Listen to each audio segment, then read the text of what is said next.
Robbie Ray is on the mound tonight. So who is the pitcher over 8K that you are going to, Garion Thorne? Well, unfortunately, he is pitching this afternoon, so he's not on the main. Oh, right. He's under the night.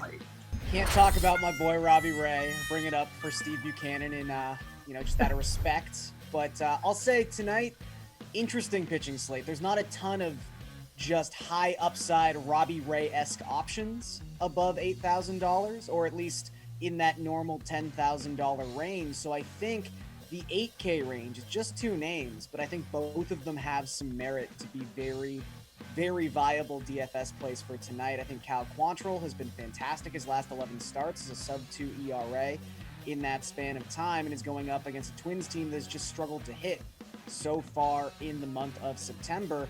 But I think my favorite play would have to be Ynoa of the Braves. I mean, you look at any pitcher who is going up against the Rockies on the road, that is really a staple of fantasy baseball at this point. They are essentially dead last in every single major offensive category in all of baseball on the road. But Ynoa's been really good since coming off the IL. He's held opponents to a 258 WOBA within that span of time. And for the season, he's got a 27% strikeout rate and a 3.24 xFIP. So I think he just brings enough to the table to sort of elevate the already high ceiling, high floor combination that just facing the Rockies on the road tends to give a pitcher. Matt, pitcher over 8K for tonight. I don't really love these pay-up options, and there are a couple that are good, but I think the ownership just kind of aligns with the guys that it's supposed to.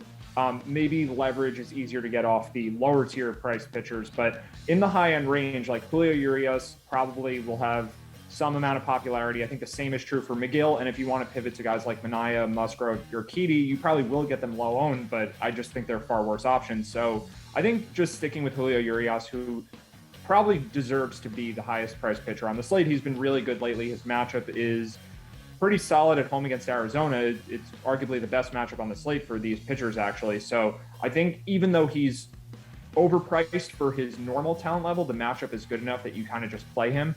And it's not that he'll be super contrarian or anything. It's just that he's in a tier with a bunch of other pitchers who I think none of whom will be that contrarian, and he's just the best of those choices. So I'm looking to get different from cheaper pitchers, and I think just paying up for Urias is totally fine.